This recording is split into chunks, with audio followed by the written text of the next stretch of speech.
Alhamdulillah wa salatu wa salam ala rasulillahi sallallahu alayhi wa sallam. Nous allons poursuivre par la grâce d'Allah subhanahu wa ta'ala avec le livre Les trois fondements al-usul thalatha, et on va commencer par la partie wa nasu idha matu yub'athun. Non.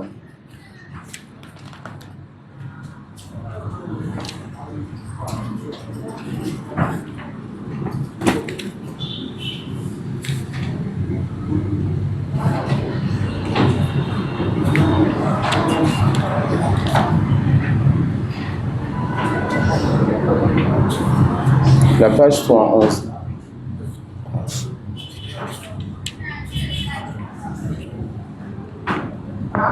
والناس إذا ماتوا يبعثون والدليل قوله تعالى منها خلقناكم وفيها نعيدكم ومنها نخرجكم تارة أخرى وقوله تعالى والله أنبتكم من الأرض نباتا ثم يعيدكم فيها ويخرجكم إخراجا فبعد البعث محاسبون ومجزيون بأعمالهم والدليل قوله تعالى لنجزي الذين أساءوا بما عملوا ونجزي الذين أحسنوا بالحسنى ومن كذب بالبعث كفر والدليل قوله تعالى زعم الذين كفروا أن لن يبعثوا قل بلى وربي لتبعثن ثم لتنبؤن بما عملتم وذلك على الله يسير وأرسل الله جميع الرسل مبشرين ومنذرين والدليل قوله تعالى رسلا مبشرين ومنذرين لئلا يكون للناس على الله حجة بعد الرسل وأولهم نوح وآخرهم محمد صلى الله عليه وسلم وهو خاتم النبيين لا نبي بعده والدليل قوله تعالى ما كان محمد أبا أحد من رجالكم ولكن رسول الله وخاتم النبيين والدليل على أن أولهم نوح قوله تعالى إنا أوحينا إليك كما أوحينا إلى نوح والنبيين من بعده وكل أمة بعث الله إليها رسولا من نوح إلى محمد يأمرهم بعبادة الله وحده وينهاهم عن عبادة الطاغوت والدليل قوله تعالى ولقد بعثنا في كل أمة رسولا أن يعبدوا الله واجتنبوا الطاغوت وافترض الله على جميع العباد الكفر بالطاغوت والإيمان بالله. Non. L'auteur il dit وَالنَّاسُ إِذَا مَاتُوا يُبْعَثُونَ. Les gens, lorsqu'ils meurent, ils seront ressuscités.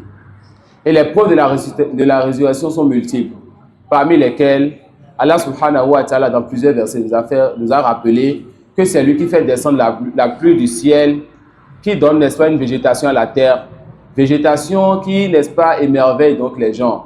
Ensuite, il envoie un soleil qui ramène donc la mort à cette terre-là. Ensuite, il renvoie une pluie qui va redonner vie à cette terre. Et c'est comme ça donc qu'il va nous donner aussi vie après notre mort. Il nous a rappelé, n'est-ce pas, subhanahu wa ta'ala, que la création des cieux et de la terre est plus grande que la création de l'homme. Celui donc qui a créé les cieux et la terre est capable de ressusciter l'homme. Il nous a rappelé, subhanahu wa ta'ala, que l'homme qu'il a eu à créer une première fois sans se fatiguer est capable donc de le ramener, subhanahu wa ta'ala. Et Allah subhanahu wa ta'ala a eu donc à faire raisonner les gens dans plusieurs versets pour leur montrer qu'il va les ressusciter. Et comme on l'a déjà dit, deux choses principales que les mécréants ils ont eu à contredire lorsque les envoyés sont venus à eux. La première de ces choses, a-t-il fait de toutes ces divinités une seule divinité? La deuxième de ces choses, ceux qui ont mécru ont prétendu donc qu'ils ne seraient pas ressuscités. Donc deux choses importantes que les mécréants ils ont refusé avec force, le fait d'adorer Allah seul et le fait, n'est-ce pas, qu'ils seraient ressuscités. Et les messagers, donc, quand ils viennent à leur peuple, viennent surtout avec l'appel, donc, au tawhid. Et ensuite, rappellent à leur peuple qu'ils seront ressuscités et questionnés. Ils seront ressuscités et questionnés. Alors, il est très important pour nous de comprendre, d'étudier, de maîtriser ces deux chapitres-là. De savoir, n'est-ce pas, qu'Allah seul mérite l'adoration. Et pourquoi il mérite l'adoration et pourquoi il nous a créés. De savoir qu'on va mourir, qu'on sera ressuscité, qu'on sera questionné. Et c'est soit le paradis, soit l'enfer.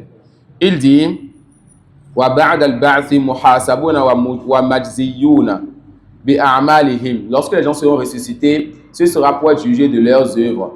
Les récompensés seront ceux qui sont morts sur le tawhid, et les autres seront ceux qui sont morts sur autre que le tawhid. وَمَنْ كَذَّبَ بِالْبَعْثِ كَفَرَ. Celui qui demande donc, n'est-ce pas, la résurrection à cette mécrue.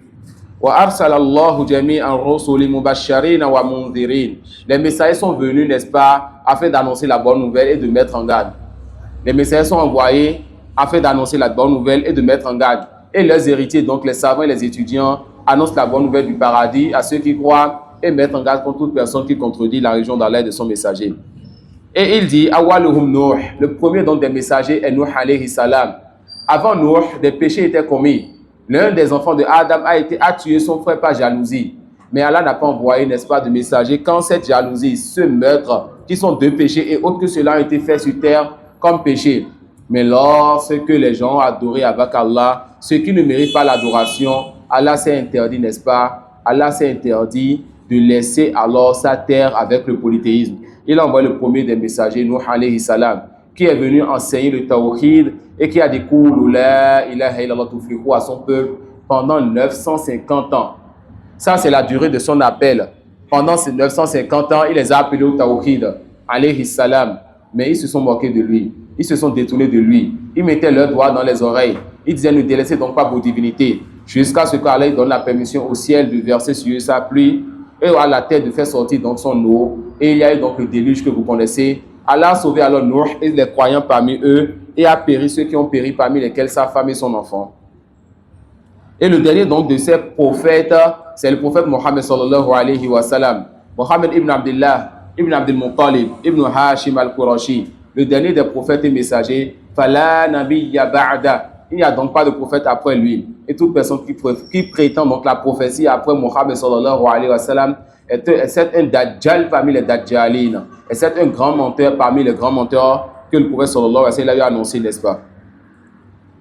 Il dit wa kullu ummatin ba'atha Allahu ilayha rasula. Allah il a envoyé un messager vers tous les peuples. Min Nuhin ila Muhammadin sallallahu alayhi wa sallam. Depuis Nuh alayhi salam jusqu'à Muhammad sallallahu alayhi wa sallam.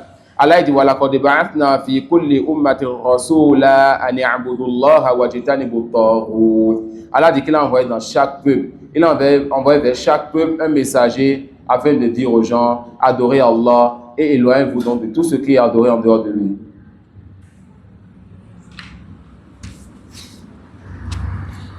La preuve de sa mort est la parole. En vérité, tu mourras et il mourra aussi. Ensuite, au jour de la résurrection, vous vous disputerez auprès de votre Seigneur.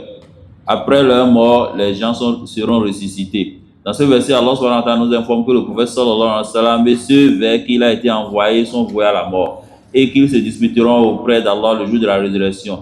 Il les jugera alors avec justice et jamais Allah ne permettra aux mécréants d'avoir le dessus sur les croyants. Par cette phrase, l'auteur rahimahullah déclare que les hommes seront ressuscités après leur mort. Allah subhanahu wa ta'ala les fera revivre après leur mort pour les rétribuer. C'est là la raison pour laquelle les messagers ont été envoyés. L'être humain doit agir et se préparer pour le jour de la résurrection. Ce jour dont Allah subhanahu wa ta'ala a décrit les étapes et dont les bouleversements sont tels qu'il force le cœur à se repentir à Allah subhanahu wa ta'ala et à craindre ce jour. Allah subhanahu wa ta'ala dit: comment vous préserverez-vous si vous ne croyez pas d'un jour qui rendra les enfants comme des vieillards aux cheveux blancs et durant lequel le ciel se fendra? Sa promesse s'accomplira sans aucun doute. Qu'est-ce qui se passera ce jour-là? La femme enceinte va laisser son enfant, son fœtus. L'enfant, le bébé, cet enfant encore en bas âge aura les cheveux blancs. C'est un jour terrible. C'est un jour douloureux. un jour difficile pour les non-musulmans. Non. Il y a aussi dans cette phrase une indication concernant la croyance en la résurrection, au sujet de laquelle le cheikh a cité 2 versets comme preuve. La preuve à ce sujet réside dans la parole d'Allah. C'est d'elle la terre que nous vous avons créée, et c'est en elle que nous vous ferons retourner, et d'elle nous vous ferons sortir une fois encore, ainsi que sa parole. Et c'est Allah qui, de la terre, vous a fait croître comme des plantes, puis il vous y fera retourner et vous en fera sortir véritablement. C'est-à-dire que c'est de la terre que nous avons créé lorsqu'Allah a créé Adam à partir d'argile, en vous enterrant après votre mort, en vous ressuscitant le jour de la résurrection. Ce verset concorde parfaitement avec la parole d'Allah subhanahu wa ta'ala. C'est d'elle la terre que nous avons créée, en elle nous vous ferons retourner, et d'elle nous vous ferons sortir une fois encore. Les versets à ce sujet sont très nombreux, et Allah subhanahu wa ta'ala a maintes fois mentionné la réalité de la résurrection dans le Coran, afin que les gens y croient, que leur foi s'intensifie et qu'ils agissent dans la perspective de ce jour si important. Nous devons demander à Allah subhanahu wa ta'ala qu'il fasse de nous des serviteurs agissant dans ce but, et qu'il nous place parmi les bienheureux ce jour-là. Après la résurrection, les gens seront jugés et rétribués pour leurs actes. La preuve à ce sujet réside dans la parole d'Allah subhanahu wa ta'ala, afin qu'il rétribue ceux qui font le mal selon ce qu'ils œuvrent, et récompense ceux qui font le bien par la meilleure récompense. C'est-à-dire que les gens, après la résurrection, seront rétribués et jugés en fonction de leurs actes.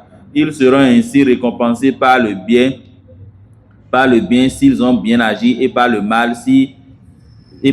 dans le cas contraire. Allah subhanahu wa ta'ala dit: quiconque fait un bien, fût-ce du poids d'un atome, le verra, et quiconque fait un mal, fût-ce du poids d'un atome, le verra aussi. Tout essai de traduction, le poids d'un atome, on va remplacer ça par la plus petite taille d'une fourmi, le poids de la plus petite taille d'une fourmi, et ce qui va dans ce sens. Non.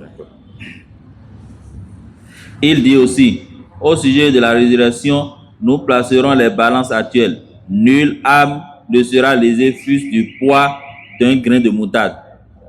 Non. Que nous C'est ferons... juste le mot atome qui est dérangeant, car les Arabes ne connaissaient pas l'atome, c'est quelque chose qui est contemporain. Et la règle dit qu'il n'est pas permis de traduire les textes religieux par un sens nouveau. Le mot sayyar est venu, n'est-ce pas, dans le Coran. Mais sayyar aujourd'hui veut dire quoi? Voiture. Avant ça voulait dire un groupe de personnes qui marchaient. Donc celui qui va donc traduire ce verset en disant que les gens sont venus dans l'histoire de Younous avec une voiture, cette personne se sera donc trompée. Et c'est une règle qui est très importante d'accepter ici, car si Allah nous permet de revenir l'année prochaine, on va prendre des livres de Asma Asifat, on va parler du ta'wil. Le ta'wil, n'est-ce pas, dont les ambiguïtés de base chez ces gens-là, c'est le fait de donner un sens nouveau à quelque chose qui n'en est pas. Non. Nulle âme ne sera lésée, fût-ce du poids d'un grain de moutarde, que nous ferons venir. Nous suffisons largement pour dresser les comptes. Allah subhanahu wa ta'ala dit aussi: quiconque viendra avec le bien aura 10 fois sa récompense, et quiconque viendra avec le mal sera rétribué que par son équivalent, et on ne fera aucune injustice. Ainsi, ce verset-là, quiconque vient avec le bien aura 10 fois sa récompense, jusqu'à 700 fois comme c'est vu dans les tests. Quiconque vient avec le mal n'aura que ce qu'il a fait. Et Allah ne fera aucunement d'injustice le jour-là. Comment ce verset peut descendre et des gens vont encore aller en enfer? Celui donc qui mérite l'enfer, qui n'y revient donc que vers son âme pour se plaindre. Non. Ainsi, la bonne action est multipliée par 10 ou 700 fois, voire beaucoup plus, par bonté et générosité de la part d'Allah subhanahu wa ta'ala. En effet, c'est Allah subhanahu wa ta'ala qui a eu la bonté de permettre l'accomplissement de bonnes actions, et il fait à nouveau preuve de bonté lorsqu'il récompense ces bonnes actions avec autant de largesse. Qui t'a aidé et t'a accordé le tawfiq pour que tu puisses prier, étudier, lire le Coran, c'est Allah. Qui te donnera la récompense? C'est Allah. Vous allez alors comprendre pourquoi je disais: tout le monde te veut pour son intérêt personnel, seul Allah te veut pour toi-même. Tout le monde te veut pour son besoin à lui, seul Allah te veut pour toi-même. Car il n'a besoin de personne, subhanahu wa ta'ala. Pour ce qui est des mauvaises actions, elles ne seront pas multipliées, et l'homme ne sera pas rétribué plus que le mal qu'il a commis. Allah subhanahu wa ta'ala dit: et quiconque viendra avec le mal ne sera rétribué que par son équivalent et on ne leur fera aucune injustice. C'est bien là la preuve de la parfaite indulgence d'Allah subhanahu wa ta'ala et sa bienfaisance. Le cheikh a utilisé la parole d'Allah suivant comme preuve afin qu'il rétribue ceux qui font le mal selon ce qu'ils œuvrent et non pas par le pire des châtiments, alors qu'Allah subhanahu wa ta'ala dit à l'opposé au sujet des bonnes actions et récompense ceux qui font le bien par la meilleure récompense. Celui qui fait le mal, il fait le mal et ce qui est pire comme mal. Celui qui fait le bien et ce qui est meilleur en bien. Allah va récompenser ceux qui font le mal par ce qu'ils ont eu à faire et va récompenser ceux qui font le bien par le meilleur donc de leurs œuvres. Non. Et quiconque réunit la résurrection devient mécréant. La preuve à ce sujet réside dans la parole d'Allah. Ceux qui ont mécru prétendent qu'ils ne seront point ressuscités.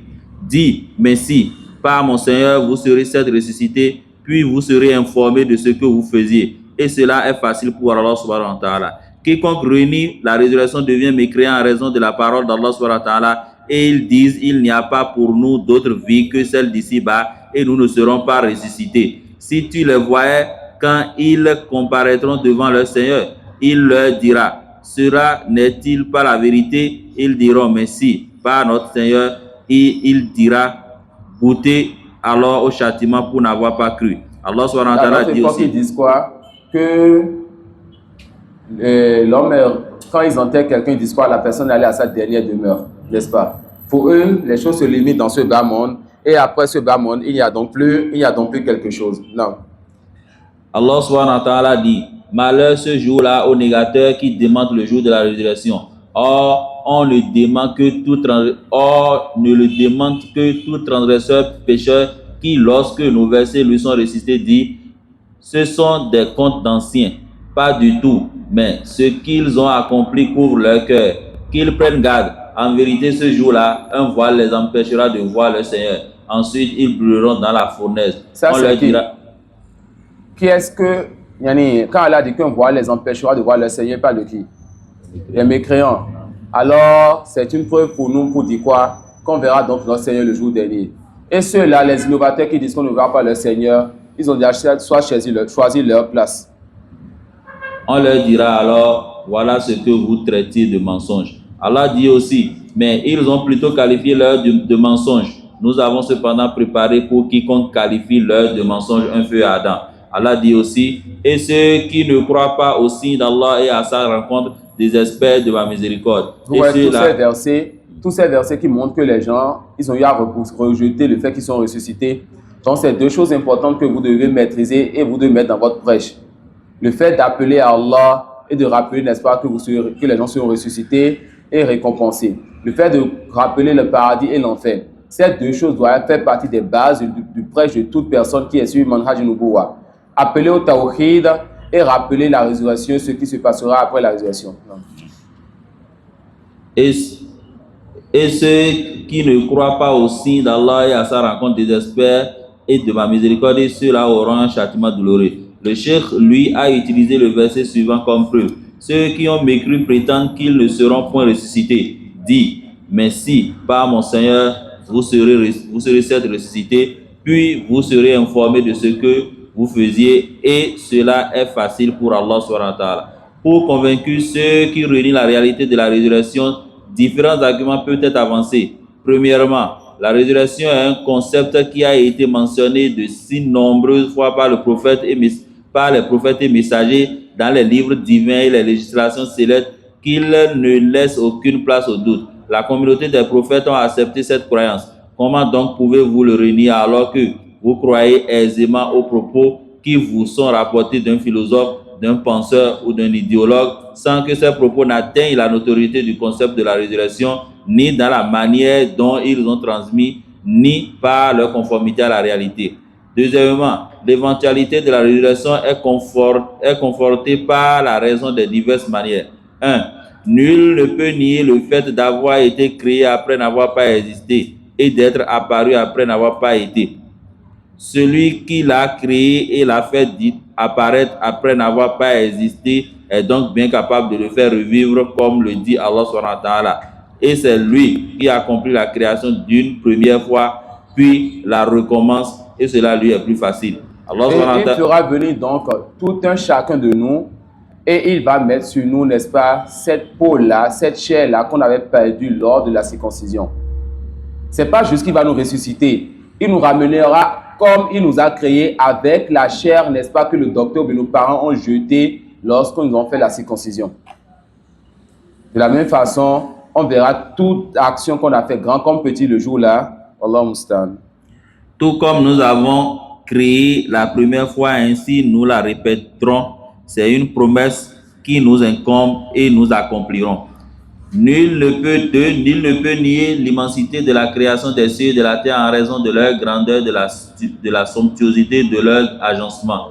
Celui qui les a créés est donc plus à même de créer les êtres humains et de les ressusciter. Allah dit, la création des cieux et de la terre est quelque chose de plus grand que la création des hommes.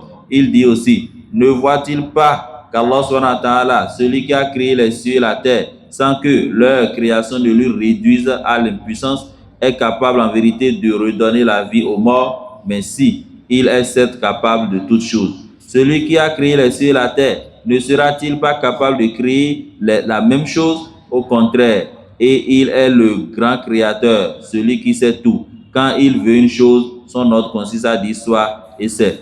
Toute personne clairvoyante peut se rendre compte que lorsque la pluie tombe sur une terre aride où aucune végétation ne pousse, elle la rend fertile et fait revivre sa flore. Or, celui qui est en mesure de faire revivre la terre après sa mort est bien capable de faire revivre les morts et les ressusciter.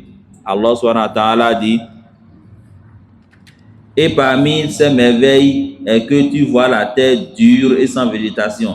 Puis aussitôt que nous faisons descendre l'eau sur elle, elle se soulève et augmente de volume. Celui qui lui redonne la vie est certes celui qui fera revivre les morts, car il est capable de toutes choses.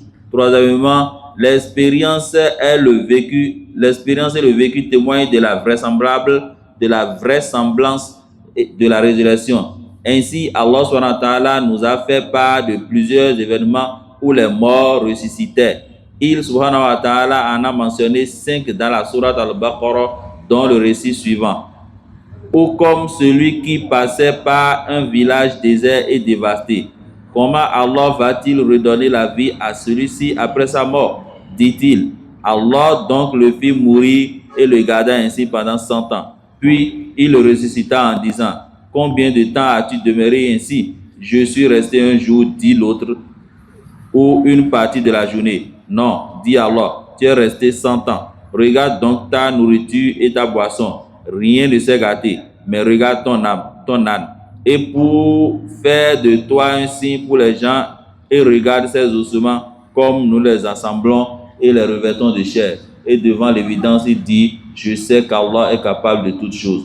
Quatrièmement, la sagesse divine impose qu'il y ait une résurrection après la mort afin que chaque âme soit rétribuée pour ses actes. En effet, dans le cas contraire, la création des hommes aurait été vaine, sans aucune valeur ni sagesse, et il n'y aurait alors aucune différence entre les êtres humains et le bétail dans ce bas monde. Allah subhanahu wa ta'ala dit, pensez-vous que nous vous avions créé sans but et que vous ne serez pas ramenés vers nous?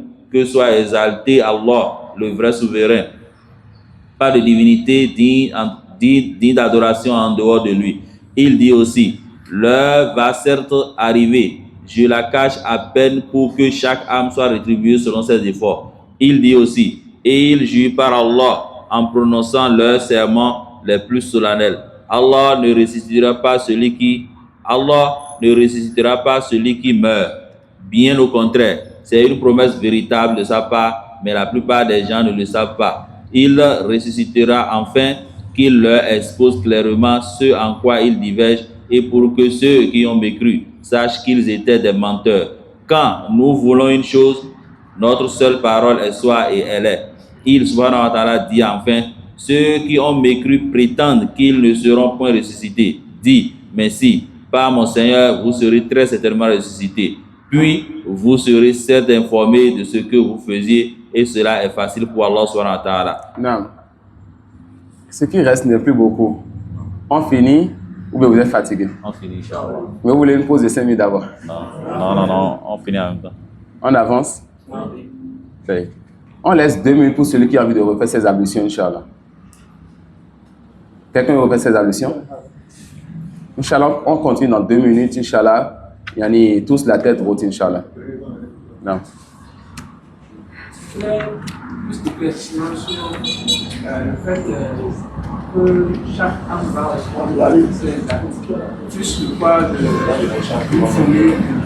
Non. Et quelle sera l'importance de l'istighfar quand on commet un péché et quand c'est sincère et on regrette? Le repentir sincère efface les actes passés. Et celui qui s'est repenti est comme quelqu'un qui n'a pas fait de péché. Cette personne ne verra donc plus le péché le jour dernier. On sera questionné sur les péchés qu'on a faits. On n'a pas eu à demander pardon sincèrement. Et Allah subhanahu wa ta'ala, même malgré notre insouciance, n'a pas eu à nous pardonner. Les péchés sont sous la volonté d'Allah. S'il veut, il te pardonne. S'il veut, il ne te pardonne pas. Donc il y a des péchés qu'on fait et Allah, même si on ne demande pas pardon, c'est lui Ar-Rahman Rahim. Il va nous pardonner ces péchés malgré qu'on n'ait pas eu à demander pardon. Mais il y aura certains péchés qu'il ne va pas pardonner, c'est ça, donc il sera pesé le jour dernier. Non.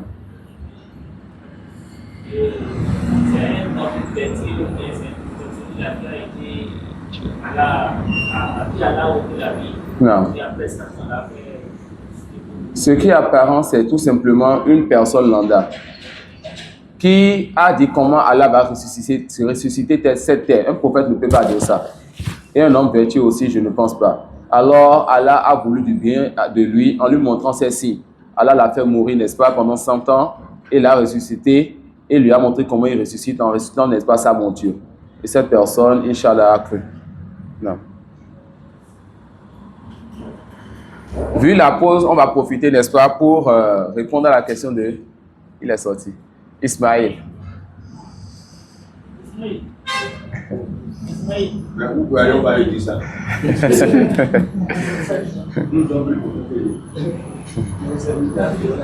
C'est lui qui a posé et il a été trop soucieux, n'est-ce pas, de ce sujet. Donc, on peut venir sur les exemples de l'eau et du feu, Inch'Allah.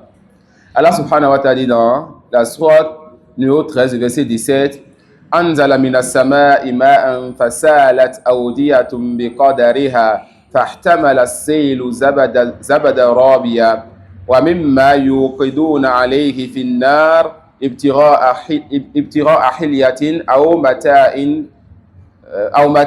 متاع زبد مثله. Sur les de traduction, Allah subhanahu wa ta'ala dit que c'est lui qui a fait descendre une eau du ciel à laquelle des vallées servent de lit. Selon leur grandeur, le flot débordé a charrié une écume flottante. Et semblable à celle-ci est l'écume provenant de ce qu'on porte à fusion dans le feu pour fabriquer des bijoux et des ustensiles. Ce verset, je l'ai toujours écouté, lu, en français comme en arabe, mais je n'avais pas bien compris tout ce qui était dans ce verset, car c'est un mathal. Alors que le mathal, le croyant devait pleurer quand, n'est-ce pas, il n'arrive pas à comprendre ce qui est derrière. Jusqu'à ce que je tombe sur la parole de Ibn Qayyim qui explique, n'est-ce pas, ces deux versets-là. Dans son livre béni, Al-Kalim Tayyib. C'est un livre, n'est-ce pas, quand tu lis avec le cœur ouvert, ça te fait lever pour aller œuvrer. Allah donne ici deux exemples, l'exemple du feu, l'exemple d'abord de l'eau et l'exemple du feu. Et il veut te parler de la vérité et du faux. Il veut te parler de la sainte nature. Il dit que c'est lui qui a fait descendre du ciel une pluie. Cette pluie-là va tomber dans une vallée, entre deux montagnes, et l'eau de la pluie va couler. Lorsque l'eau de la pluie qui est tombée en abondance va couler au milieu de la vallée, qu'est-ce qui va se passer? Il va se mélanger à l'eau là des choses de la vallée, des branches, des feuilles, du sable, etc., n'est-ce pas? C'est comme ça donc que l'état de la personne dont la saine nature a changé se trouve. Mais Allah subhanahu wa ta'ala va envoyer sa révélation quand il veut donc du bien pour ses serviteurs. La personne sur terre va être peut-être non musulmane si ses parents font de lui un chrétien, un juif ou bien un adorateur du feu. Ou bien un musulman qui a des ambiguïtés, des innovations ou bien de la perversité.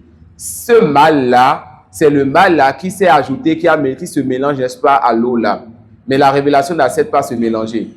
La révélation veut toucher la saine nature qui est au fond de toi, afin que la lumière de la révélation puisse permettre à cette saine nature de te lever et de pouvoir être droit donc, sur ce chemin béni. La saine nature connaît la vérité, mais elle ne suffit pas à elle seule pour aller vers la vérité. Alors l'eau va couler. L'eau va couler, se mélanger avec les choses qu'il y a, n'est-ce pas, dans la vallée. Mais la révélation d'Allah va repousser toutes ces impuretés. Voilà pourquoi l'eau de la vallée, plus ça avance, plus ça va laisser sur les bords de la vallée les impuretés. Jusqu'à ce que tu verras, vers la fin de la vallée, l'eau qu'on trouve est pure. Quand la révélation, plus elle vient dans ton cœur, elle va enlever l'ambiguïté du polythéisme, l'ambiguïté de l'innovation, les passions et tout cela, ça va nettoyer petit à petit en avançant. Et quand ça va approcher, n'est-ce pas, de ton cœur, de ta foi, de ta saine nature, ça retrouve toute sa clarté. Cette révélation retrouve toute sa perfection. Alors, l'eau va chuter et tomber dans l'eau qui était en bas et se mélanger, faire qu'un. Et donner alors plus de force et plus de poids. Alors, cette révélation, quand ça touche donc cette saine nature, tu retrouves donc cette lumière que Allah dit, que tu es semblable à quelqu'un qui était mort. Il t'a donné vie, il t'a donné une lumière par laquelle tu marches parmi les gens. Tu étais non-musulman, un innovateur, mais quelqu'un qui a des erreurs, des ambiguïtés, ou bien une passion.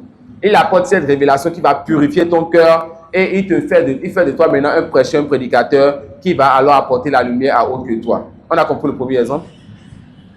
Deuxième exemple, c'est comme, n'est-ce pas, ce feu-là, que quelqu'un utilise, la personne a un métal ou bien une pierre précieuse. Une pierre très, très, très précieuse et très, très, très chère.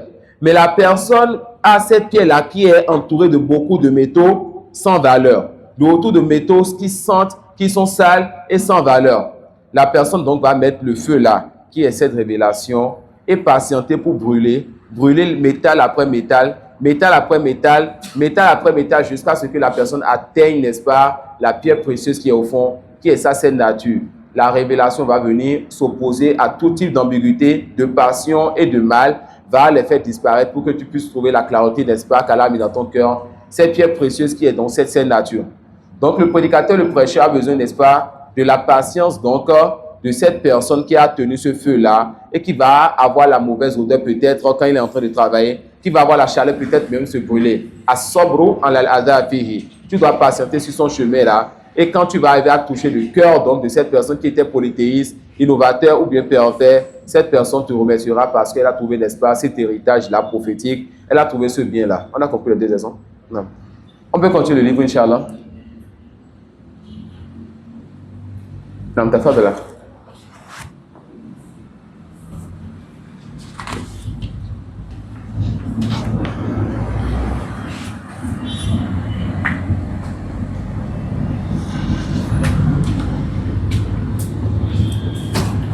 Allah a envoyé tous les messagers en tant qu'annonciateurs et avertisseurs. La preuve à ce sujet réside dans la parole d'Allah en tant que messager, annonciateur et avertisseur, afin qu'après la venue des messagers, il n'y ait pour les gens point d'argument devant Allah. Donc parmi les raisons de l'envoi des messagers, le fait qu'il n'y ait point pour les gens d'argument après leur envoi. Allah a enlevé donc la preuve.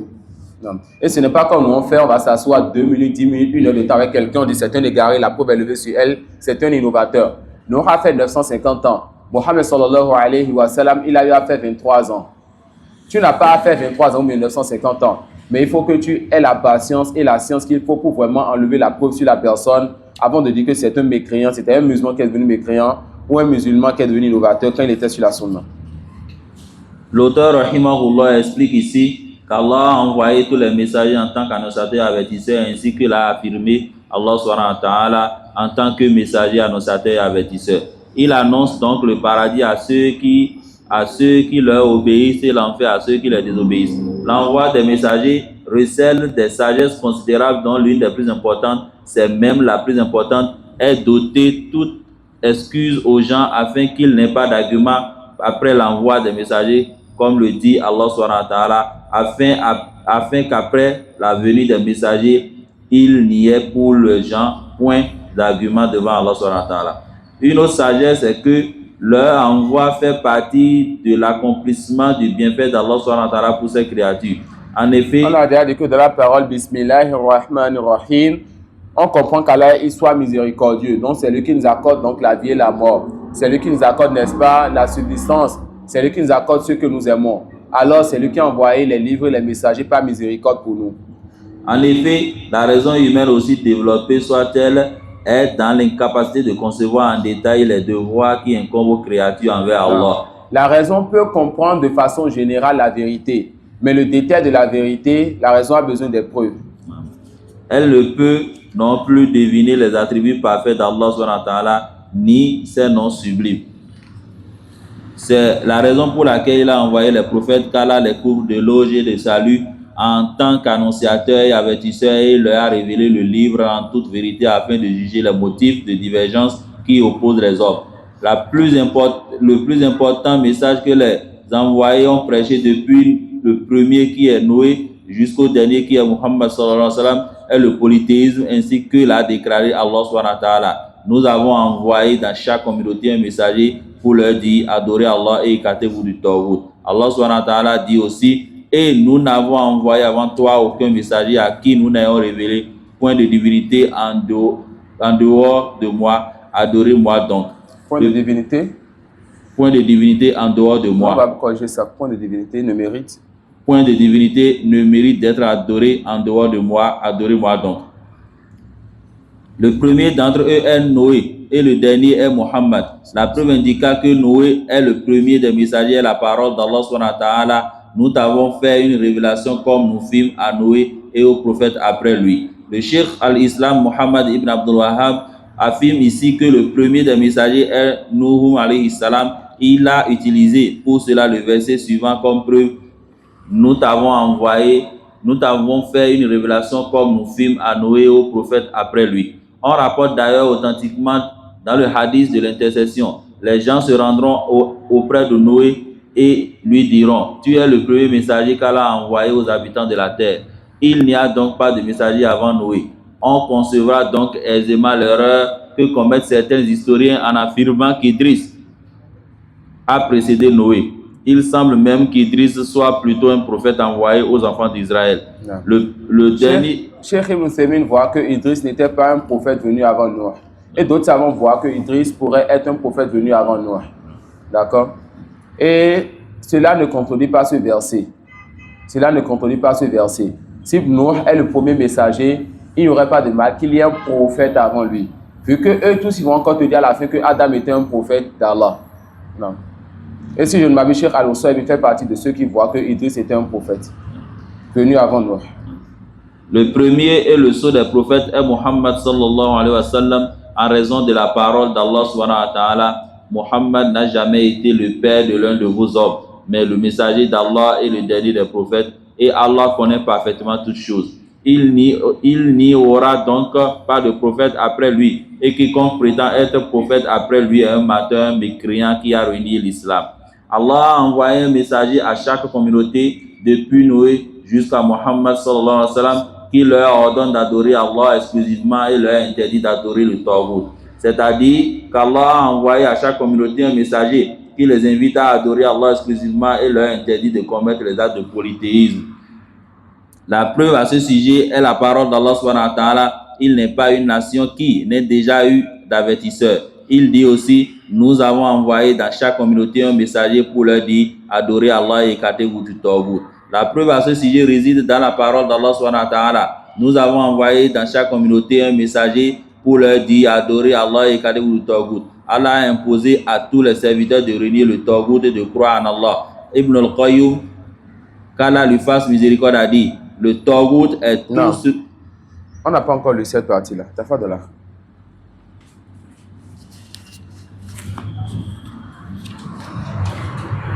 Qu'Allah Ibn al-Qayyum. Non? Il faut reprendre encore par ça là, Inch'Allah. Wa kullu ummatin ba'atha Allahu ilayha rasula, page 73.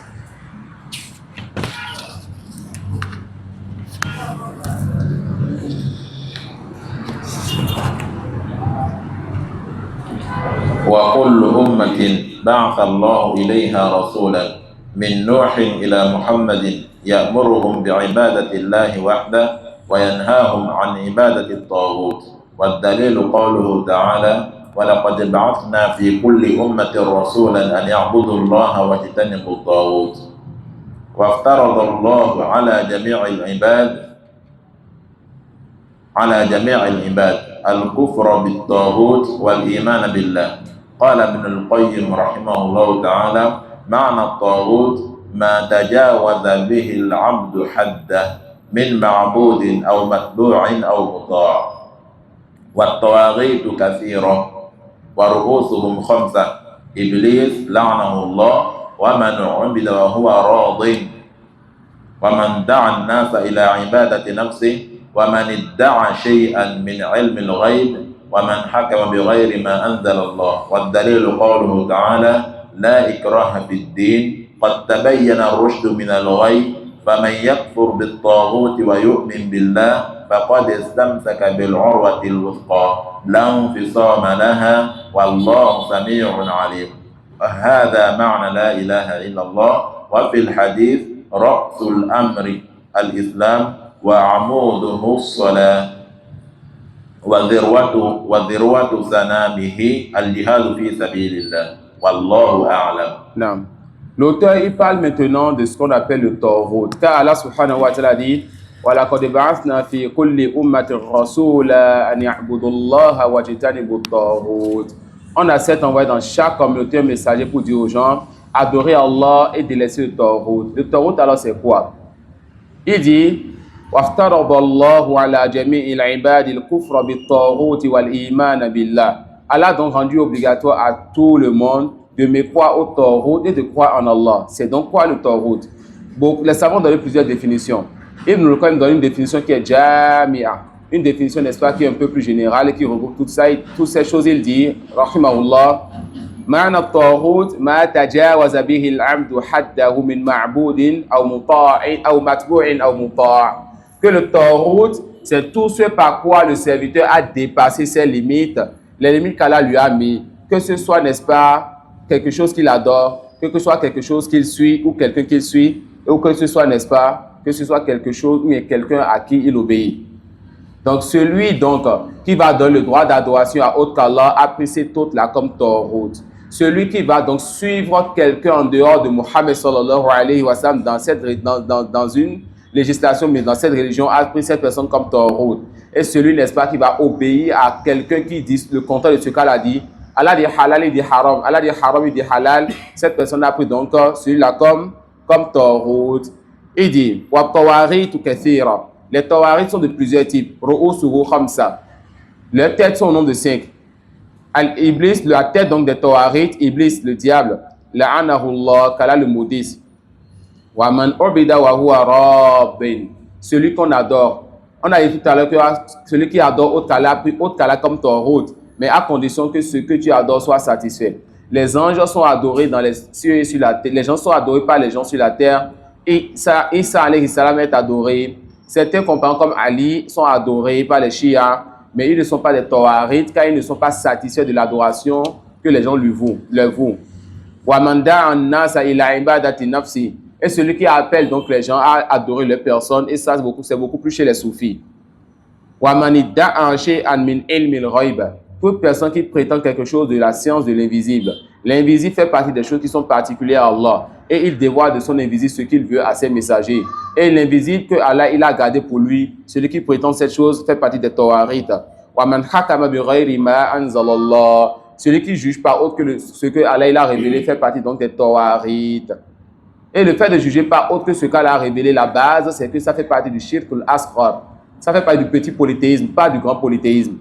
Jusqu'à ce que la personne dise que mon jugement est comme le jugement d'Allah ou le meilleur que le jugement d'Allah. Alors cette personne a mécru et a délaissé la religion d'où elle ne s'y attend pas.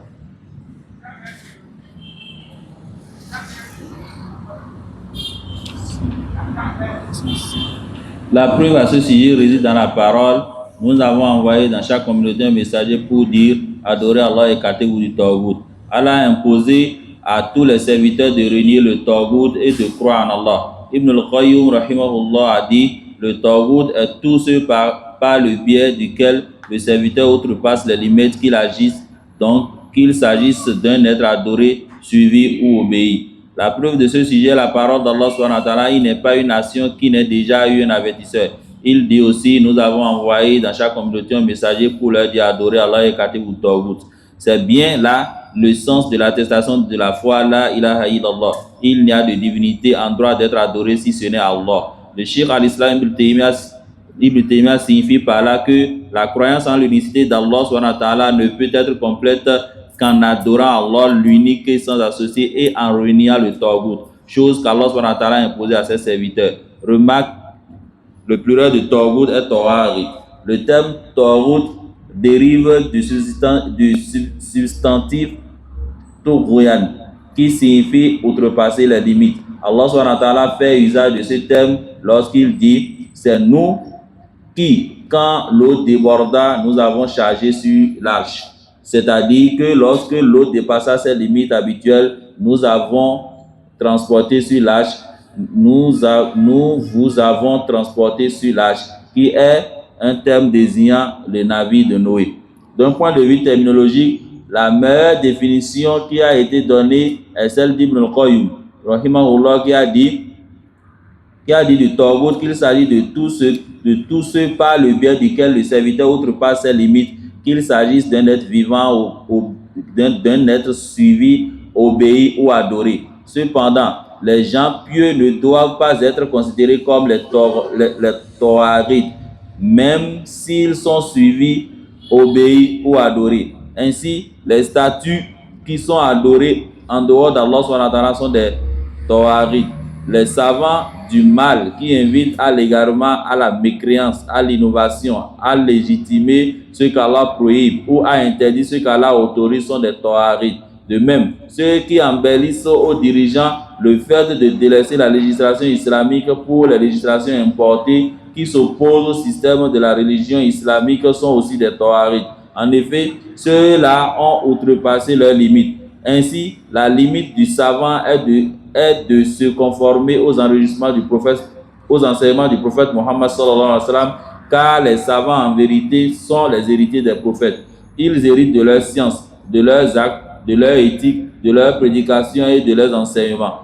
Donc, s'ils outrepassent cette limite et embellissent aux dirigeants le fait de délaisser la législation islamique pour les systèmes importés, ce sont alors des Tawari. En effet, ils ont outrepassé leur obligation de se conformer à la législation islamique.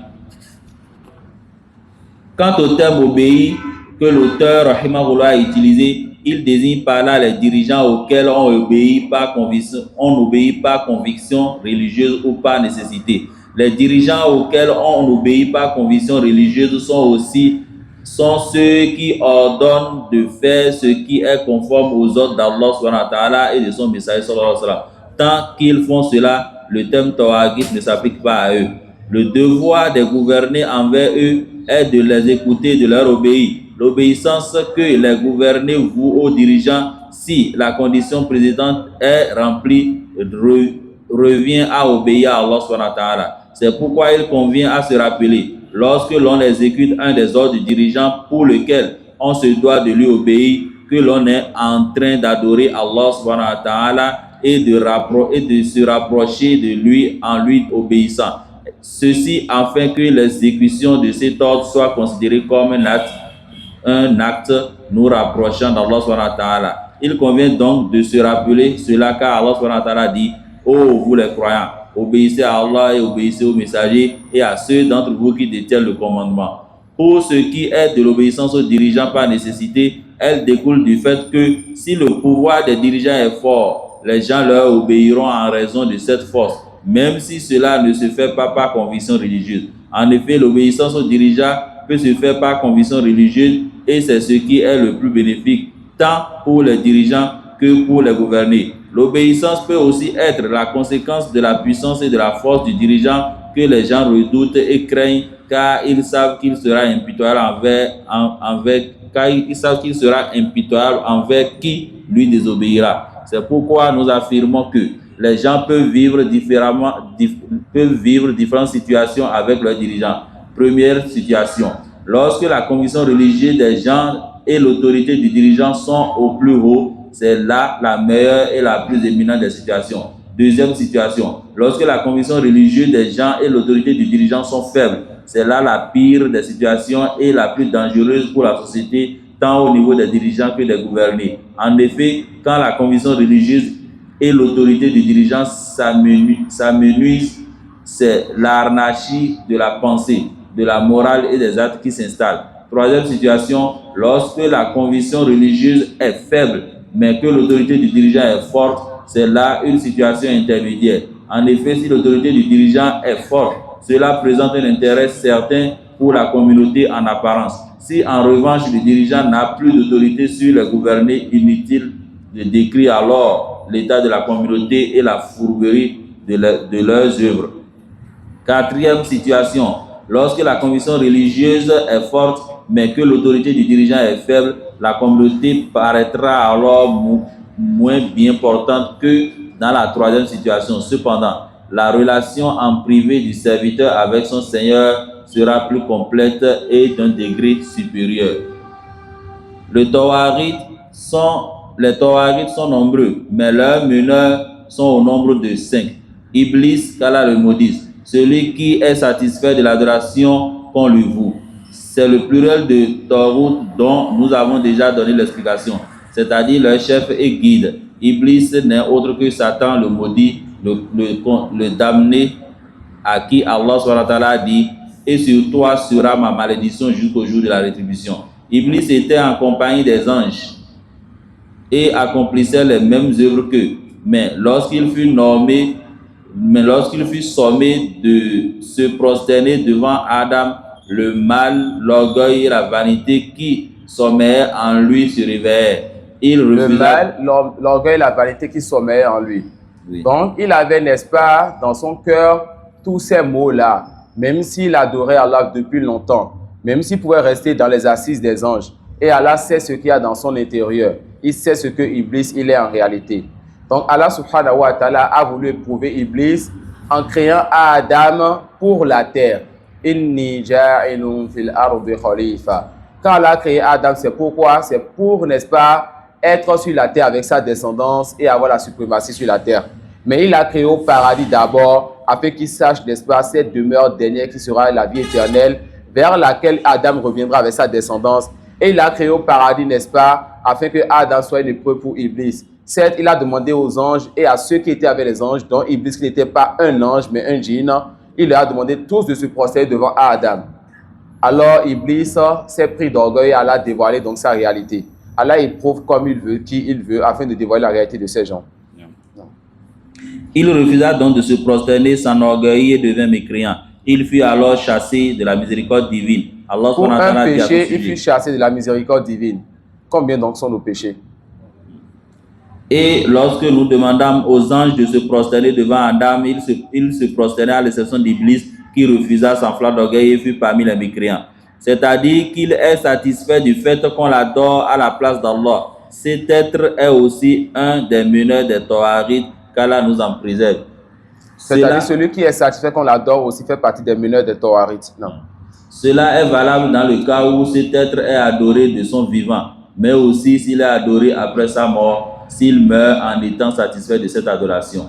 Celui qui appelle les gens à lui vouer une adoration, celui qui prétend connaître le parti de la science de l'inconnaissable, une partie de la science de l'inconnaissable. Tout être qui appelle à ce qu'on lui voue une adoration, même si les gens ne l'adorent pas, est aussi un des meneurs de Tawarites. Que certaines personnes aient répondu à son appel ou non. L'inconnaissable al-Ghaib est tout ce qui se soustrait à la perception humaine. Il est de deux types. Le Ghaib, c'est tout ce que tu ne peux pas voir, entendre, sentir ou toucher. Non. Il est de deux types, présent et futur. L'inconnaissance présent est relative en ce sens qu'il est connu d'une personne mais inconnu d'une autre. L'inconnaissance future est réelle et ne peut être connu que d'Allah SWT ou des messagers à qui Allah SWT a fait la révélation. Quiconque prétend le connaître est mécréant, car il traite de mensonges les propos d'Allah SWT et de son messager. Allah SWT dit, Nul de ceux qui sont dans les cieux et sur la terre ne connaissent l'inconnaissable à part Allah. Et ils ne savent pas quand ils seront ressuscités. Si Allah subhanahu wa ta'ala ordonne au prophète Muhammad sallallahu alayhi wa sallam de déclarer à tout le monde que personne dans les cieux et sur la terre ne connaissait l'inconnaissable, alors quiconque prétend le connaître traite de mensonge cette information émanant d'Allah subhanahu wa ta'ala et de son messager. Nous disons aussi à ceux qui prétendent connaître l'inconnaissable: comment pouvez-vous connaître l'inconnaissable alors que le prophète sallallahu alayhi wa sallam en personne ne le connaissait pas? Êtes-vous meilleur que le prophète Muhammad sallallahu alayhi wa sallam? S'ils répondent par l'affirmative, ils apostasient par la même occasion. Mais s'ils affirment que le prophète sallallahu alayhi wa sallam est meilleur que nous leur disons: comment l'inconnaissable peut-il lui être caché alors qu'il vous a été dévoilé? De plus, Allah subhanahu wa ta'ala dit à son sujet: c'est lui qui connaît l'inconnaissable. Il ne dévoile son secret à personne sauf à celui qu'il a agréé comme messager et qu'il fait précéder et suivre de gardiens vigilants. Voilà un autre verset qui prouve la mécréance de ceux qui prétendent connaître l'inconnaissable. Par ailleurs, Allah subhanahu wa ta'ala a ordonné à son messager de déclarer à tout le monde: dis-leur, je ne vous dis pas que je détiens les trésors d'Allah, ni que je connais l'inconnaissable. Et je ne vous dis pas que je suis un ange. Je ne fais que suivre ce qui m'est révélé. Celui qui juge pas autre chose que Allah subhanahu wa ta'ala a révélé. Donc lui, le prophète Mohammed sallallahu alayhi wa sallam, lui aussi ne faisait que suivre ce qu'on lui a révélé. Non. Jugez pas ce qu'Allah subhanahu wa ta'ala a révélé fait partie de l'unicité de la Seigneurie. En effet, il s'agit de l'exécution du décret divin qui découle de sa Seigneurie, de la perfection de sa possession et de son administration. C'est la raison pour laquelle Allah subhanahu wa ta'ala a nommé ceux que l'on suit dans ceux qui s'opposent à la révélation divine des seigneurs. Ils sont donc des seigneurs pour ceux qui les suivent. Allah subhanahu wa ta'ala dit: ils ont pris leur rabbin et leur moine ainsi que le Messie fils de Marie comme seigneur en dehors d'Allah, alors qu'on ne leur a ordonné que d'adorer un Dieu unique, pas de divinité à part lui. Gloire à lui, il est au-dessus de tout ce qui lui associe. On a déjà vu que quand le mot Seigneur seul vient, ils ont pris leur rabbin et leur moine comme Seigneur, c'est-à-dire comme divinité en dehors d'Allah. Et pour les de tradition, en Dieu unique, c'est-à-dire en une seule divinité. Non. Ainsi, Allah subhanahu wa ta'ala a nommé ces êtres suivis Seigneur, car ils sont considérés comme des législateurs avec Allah subhanahu wa ta'ala. Il a aussi nommé ceux qui les suivent serviteurs, car ils se sont humiliés devant ces êtres suivis et leur ont obéi dans ce qui pourtant s'oppose au décret d'Allah. Ibn Hatim a dit au prophète Muhammad sallallahu alayhi wa sallam au sujet du verset en parlant des juifs et des chrétiens: ils ne les ont pas adorés. Mais le prophète sallallahu alayhi wa sallam répondit: les moines et les rabbins ont prohibé le licite et légitimé l'illicite. Leurs fidèles les ont suivis en cela. Voilà donc l'adoration qu'ils leur ont vouée. Si cette notion est comprise, sache qu'il existe des versets concernant ceux qui jugent par autre chose que ce qu'Allah subhanahu wa ta'ala a révélé et qui souhaitent recourir à autre qu'Allah subhanahu wa ta'ala et son messager en matière de justice. Certains de ces versets affirment que ces gens n'ont plus la foi, d'autres qu'ils sont mécréants, injustes et pervers.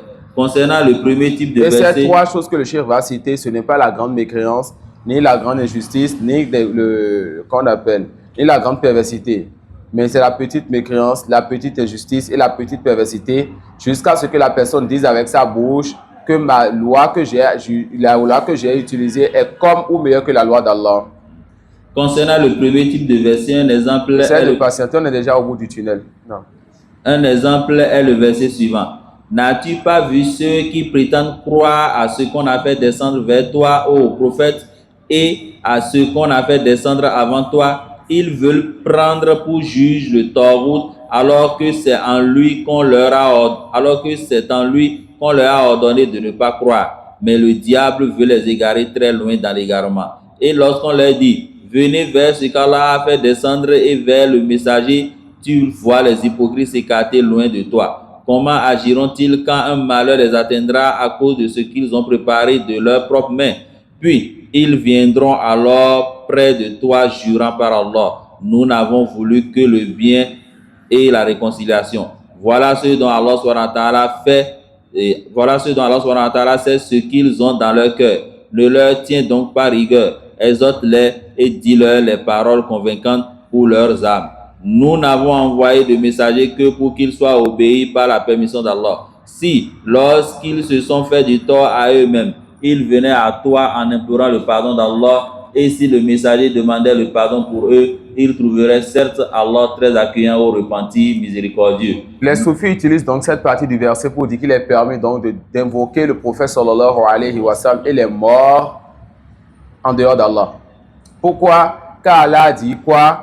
Que si seulement lorsque les gens se sont fait du tort, ils venaient vers le prophète sallallahu alayhi wa sallam et demandaient pardon. On va revenir donc à ce qu'on a vu dans Usul Thalatha au début, que la demande ou bien l'évocation est permise. La demande est permise à autre cas selon trois conditions. Abdullah? On a dit 3 conditions pour pouvoir demander à autre qu'Allah. C'est quoi ces 3 conditions? La personne est vivante. Si la personne peut... Ça, c'est la capacité. Capacité vivante. Imdan? Non. La personne doit être vivante, présente et capable, n'est-ce pas? La personne doit être vivante, présente et capable. Donc, on le dira tout simplement ici, le prophète sallallahu alayhi wa sallam était vivant, présent et capable, et on lui a demandé de les excuser, on lui a demandé, n'est-ce pas, des excuses, et il a présenté, il a excusé, n'est-ce pas, quand les gens font des torts. Excuse-moi, ça c'est permis. Et certains savants disent, ou bien un frère m'a dit, n'est-ce pas, que les Arabes, et c'est Abu Talha al-Segari qui est devenu, que les Arabes parfois utilisaient le mot astaghfirullah entre eux et Allah est plus savant. Non, astaghfirullah entre eux et Allah est plus savant. Par ton Seigneur, ils ne seront pas croyants tant qu'ils ne t'auront pas demandé de juger leur désaccord et qu'ils n'auront approuvé aucune gêne pour ce que tu auras décidé et qu'ils se soumettent complètement à ta sentence. Allah subhanahu wa ta'ala a donc décrit ces prétendus croyants alors qu'en vérité ce sont des hypocrites en leur attribuant les caractéristiques suivantes. Premièrement, il veut prétendre pour juge le Tawhut qui correspond à tout ce qui s'oppose au décret d'Allah subhanahu wa ta'ala et son messager. En effet, tout ce qui s'oppose au décret d'Allah subhanahu wa ta'ala et son messager n'est que dépassement des limites et transgression du décret de celui qui détient le pouvoir par excellence et vers qui revient toute chose qui n'est autre qu'Allah subhanahu wa ta'ala. Allah subhanahu wa ta'ala dit, la création et le commandement n'appartiennent qu'à lui, toute gloire à Allah, Seigneur de l'univers. Deuxièmement, lorsqu'on les invite vers ce qu'Allah subhanahu wa ta'ala a révélé à son messager, ils s'écartent et se détournent. Troisièmement, lorsqu'un malheur consécutif à ce qu'ils ont commis les touche, comme le fait que leur manigance soit démasquée, ils accourent en jurant de vouloir que la bienfaisance et la réconciliation.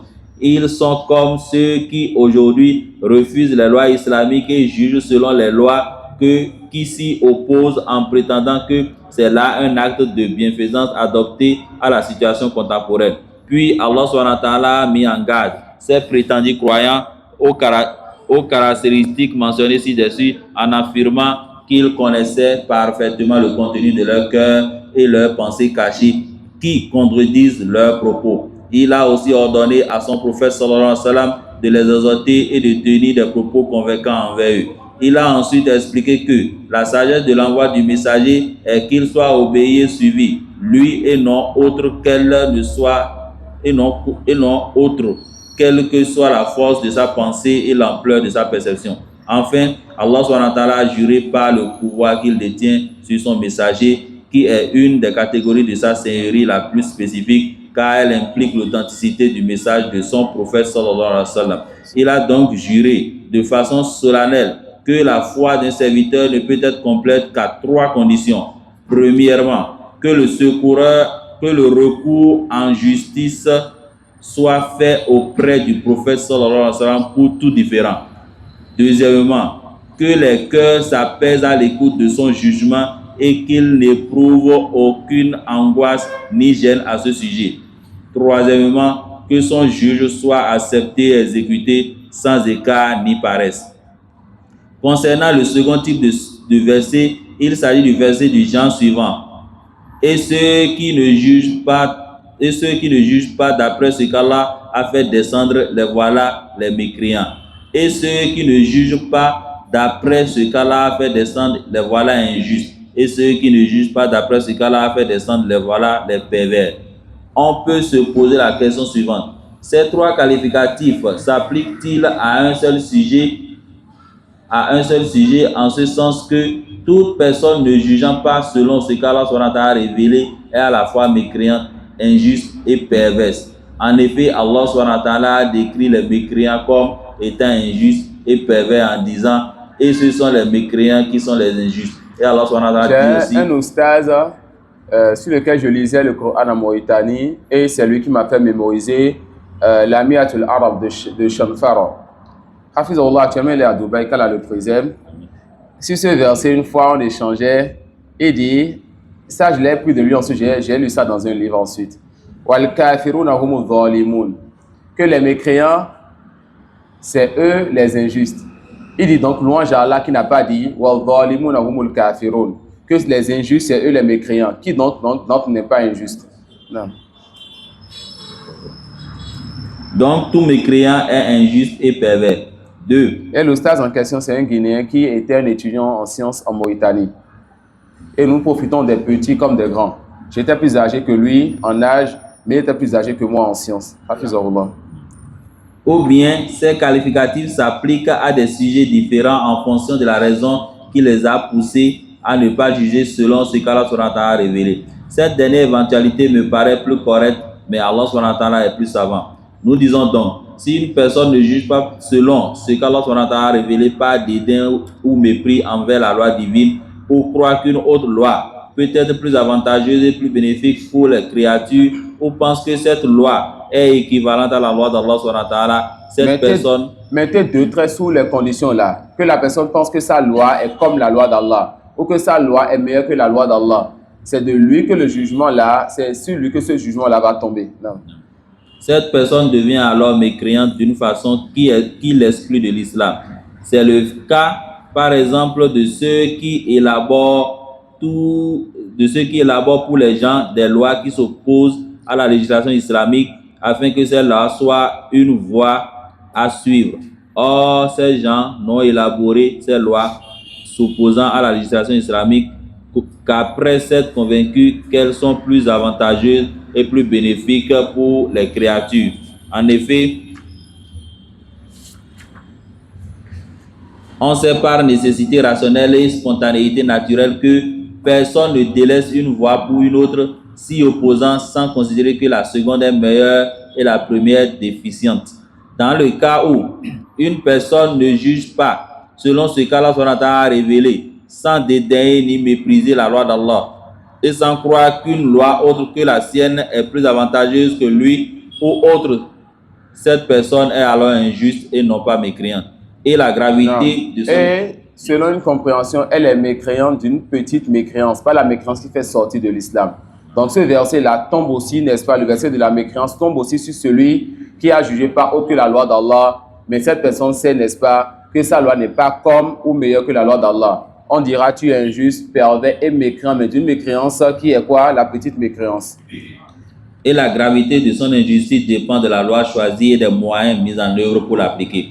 Enfin, si une personne ne juge pas selon ce qu'Allah a révélé, non par dédain ni par mépris pour la loi d'Allah, et sans croire que autre loi peut être équivalente à la loi d'Allah ou plus avantageuse et plus bénéfique pour les gens, mais elle agit de sorte par complaisance envers un parti envers un des partis différents qui s'est présenté à lui pour obtenir qu'on lui verse un pot de vin ou pour toute autre considération matérielle, cette personne est alors perverse et non mécréante. Et la gravité de sa perversité dépend de la loi choisie et des moyens mis en œuvre pour l'appliquer. Cheikh Al-Islam ibn Taymiyyah rahimahullah a dit concernant ceux qui ont pris leur moine et rabbin comme seigneur en dehors d'Allah, qu'ils se divisaient en 2 catégories.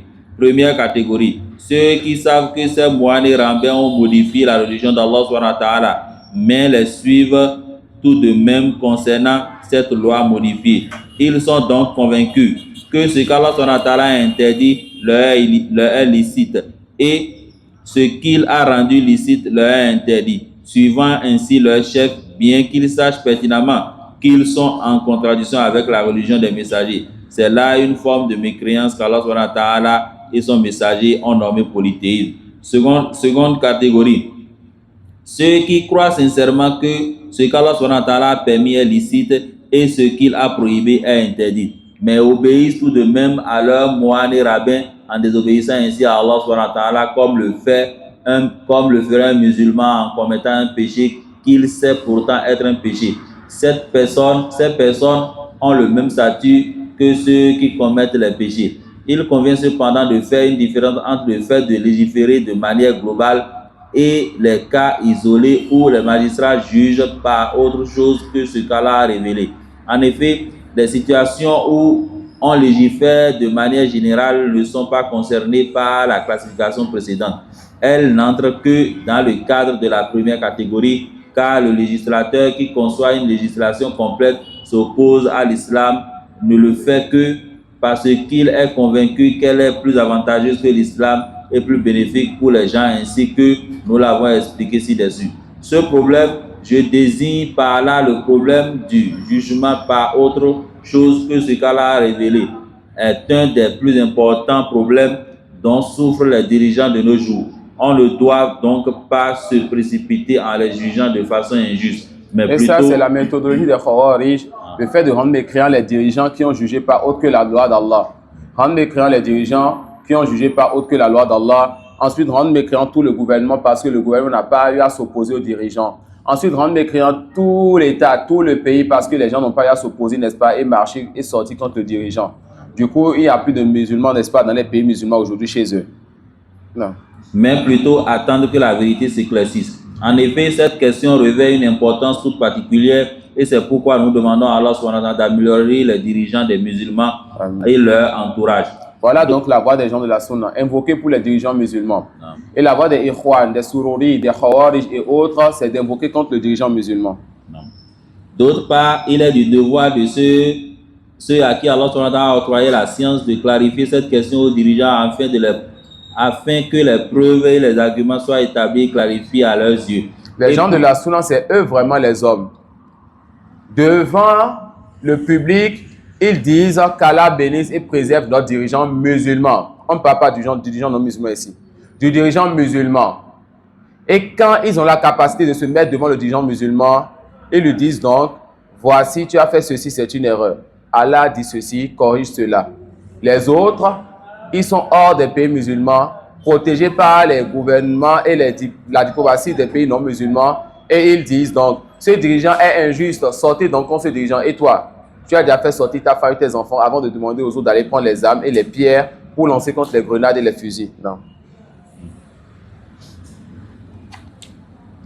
Ces savants ne doivent pas se sous-estimer à l'idée de clarifier la vérité et ne doivent craindre personne à ce sujet car la puissance appartient à Allah, son messager et les croyants. La preuve à ce sujet réside dans la parole d'Allah, nulle contrainte en religion car le bon chemin s'est distingué de l'égarement. Donc quiconque renie le tawhid tandis qu'il croit en Allah saisit l'anse la plus solide qui ne peut se briser. Et c'est bien là le sens de l'attestation de la foi, la ilaha illallah, c'est-à-dire la preuve concernant l'obligation de juger selon ce qu'Allah a révélé et de renier le tawhid. Point de contrainte en religion car ces preuves sont claires, apparentes et éclatantes. C'est pourquoi Allah dit après cela, car le bon chemin s'est distingué de l'égarement. Si le bon chemin s'est distingué de l'égarement, toute âme saine choisira nécessairement le bon chemin et délaissera l'égarement. Allah subhanahu wa ta'ala a en premier lieu cité reniement du tawhid avant la foi en Allah. En effet, pour qu'une chose se réalise complètement, il faut supprimer les obstacles empêchant sa réalisation avant d'en implémenter les fondements, d'où l'expression il faut faire le vide avant d'arranger les choses. Cheikh Al-Albani disait, n'est-ce pas, at-tasfiyatu wa tarbiya, le fait de purifier d'abord les cœurs, les croyances de ceux qui n'en font pas partie, de purifier les ahadiths du prophète sallallahu alayhi wa sallam de ceux qui n'en font pas partie, de purifier la religion de ceux qui n'en font pas partie, et ensuite donc éduquer, enseigner le bien aux gens. C'est-à-dire qu'il la saisit totalement l'anse la plus solide désignant l'islam. Et cela mérite que nous méditons sur le fait qu'Allah subhanahu wa ta'ala a utilisé le verbe saisir et non pas tenir. Car saisir est plus fort que tenir. En effet, une personne peut tenir une chose sans vraiment s'en saisir. On trouve dans ces propos Quant à la lance la plus solide, certains savants disent que c'est l'islam, d'autres disent que c'est le Coran, d'autres disent que c'est la sunna, d'autres disent que c'est le Coran et la sunna. Ils ont dit bien d'autres que cela. Ils ont dit que c'est la ilaha illallah wa hadha huwa ma yusamma bi ikhtilafi tanawwu'. Ça fait pas des divergences que tous ceux qui vont donner comme réponse est juste. On trouve ces propos dans les hadiths suivants. L'élément capital est l'islam, son pilier est la prière et son degré le plus élevé est le combat dans le sentier d'Allah. L'élément capital, ra'su, la tête de l'affaire est l'islam. Et quand on coupe la tête, il n'y a plus rien après cela. Et son pilier est donc la prière. Celui qui délaisse la prière, n'est-ce pas, est donc rentré dans une divergence très dangereuse. Non. L'auteur rahimahullah a voulu signifier par ce hadith que toute chose présente un élément capital et l'élément capital avec lequel Muhammad sallallahu alayhi wa sallam est venu à l'islam. Car l'islam ne peut vraiment exister que par le biais de la prière. C'est pourquoi la vie le plus correcte est que la personne qui délaisse la prière est mécréante et n'a rien à voir avec l'islam. Ça, c'est l'avis de Cheikh Ibn Usaymin et bien d'autres, comme le Cheikh dont nous revenons beaucoup plus l'expression de Usul Sunnah, Cheikh Abu Hazm Hafizahullah Ta'ala, et beaucoup de savants. Et il y a d'autres savants qui voient, n'est-ce pas, que celui qui délaisse la prière, par paresse, n'est pas mécréante, mais c'est une divergence qui est très solide. Et les preuves de ceux qui disent, n'est-ce pas, que la personne est mécréante sont solides. Et moi, mon frère penche beaucoup plus vers le fait de dire que celui qui délaisse la prière, par paresse, cette personne est mécréante. Mais quand tu étudies dans les livres de jurisprudence, tu vois que ce n'est pas les plaisanteries que nous disons entre nous quand on fait des débats. Ce n'est pas juste quand la personne a délaissé la prière, tu dis elle est mécréante, non. Les savants dans les livres de jurisprudence, ils ont apporté certaines paroles qui te permettent, n'est-ce pas, d'avoir plus de clairvoyance. Est-ce qu'on doit appeler la personne 3 fois, il faut prier. Maintenant, si elle ne prie pas ceci, si elle prie cela. Donc, le sujet général, c'est quoi? Celui qui délaisse la prière, par paresse. Et le sujet détaillé, tu vas voir ça dans les livres de jurisprudence, Hukmul Murtad. Non.